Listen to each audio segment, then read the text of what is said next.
пайғамбардың жанына көрген сахабалар көрді осыны. Жоғарыда айтқандай, біреу кедей, мектеп көрмеген ғой, ойлаңызшы. Біз біреулер айтады, пәлен институтта менің пәлен дипломым бар дейді. Пәлен дипломың баса, кәні бақыттысың ба? Бір ауыз сұрақ. Білімің көп қой, сені бақыттысың ба? Ақшаң көп қой, бақыттысың ба? Сен күшің көп қой, бақыттысың ба? Жоқ, іздеп жүрмін бақытты. Онда біраз іздейсің әлі.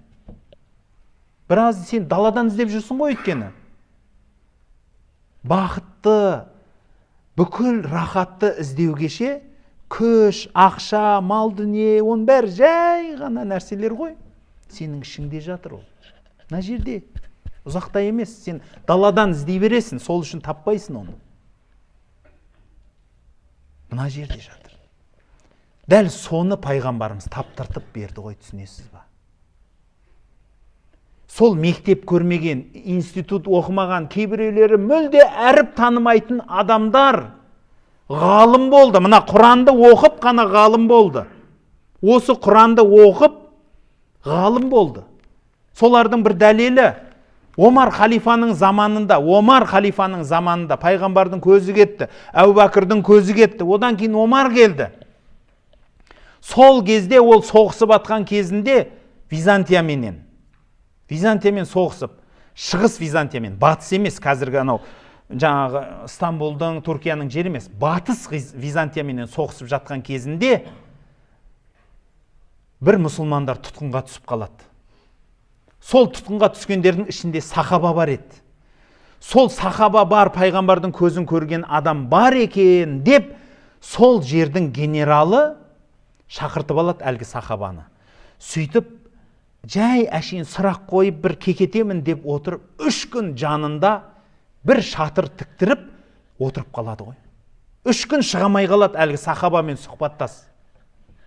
Ол сахаба ше, аты бар сахаба, бірақ үлкен сұмдық ғалым, пәлен хадис, пәлен деп тастаған ғалым емес, ең жақсы сахабалардың біреуі ғана еді.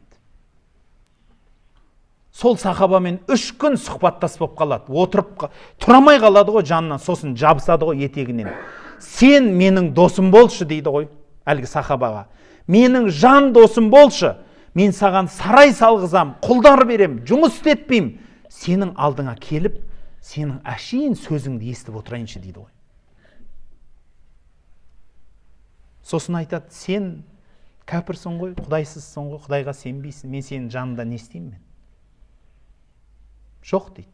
Онда ананы өлтірем, мынаны өлтірем де бір-екі мұсылмандарды өлтіреді, сонда жылайды сахаба.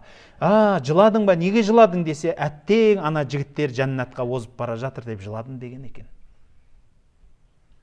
Содан шыдай алмай айтыпты. Онда менің маңдайымды сүйесің депті. Соны азат қылам десе, жоқ, бүкіл сахабаны, осы жердегі бүкіл басқаларды азат қыласын десе, мақыл депті.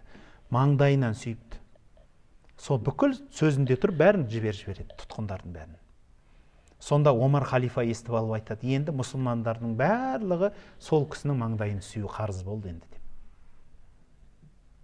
Бір сахаба пайғамбардың мектебін бір көрген адам. Пайғамбардың мектебінде өзінің айтқан хадистерімен мына Құраннан басқа ешнәрсе жоқ еді. Ол жерде химия, физика, ешнәрсе үйретілген жоқ. Айдаладағы араб халқы әр жерде парсыдан жеңіліп қалады, анадан империя, жандағы Византия империясынан жеңіліп қалады. Әр кімнен жеңіліп қалған, әйтеуір бір жатқан жапан далада көшпенді халық, бір кітапханасы жоқ халық, бүкіл әлемге басшы бола білді. Не нәрсе басшы қылған? Құран. Мен оны біреулер айтатын шығар, ол басқа, мен ұлт туралы айтып атқан жоқпын. Біз дін туралы айтып атырмын, құрметті халайық. Ислам дініндегі ең үлкен кітаптардың барлығы біздің өлкеден шыққан, білесіз ба? Сол үшін ғалымдар айтады, ислам дейді, өзінің дәнін араб еліне егіп, Мәуарау Нахрдан гүлін шығарды деп айтады. Исламдағы имам Бухари, имам Термизи, басқалар, анау тәфсірші, мынау фиқ ғалымы, мынау барлығы араб емес қой. Түсінесіз ба? Әңгіме ұлтта емес, бәріміз араб болып кеткен жоқпыз. Мысалы, имам Абу Ханифа парсы еді. Басқа адам, басқа түрлі адамдар бар еді. Біреу византиялық ғалымдар бар. Түбі Руми. Бірақ өзі ислам дінінде елеулі үлкен еңбектер жазып, әлі күнге шейін оқылатын адамдар бар. Соның ішінде біздің қазақтың даласынан шыққан ғалымдар бар. Бүкіл әлемге, ислам әлемінде сол кісінің кітабы әлі күнге шейін университетте оқылатын адамдар бар.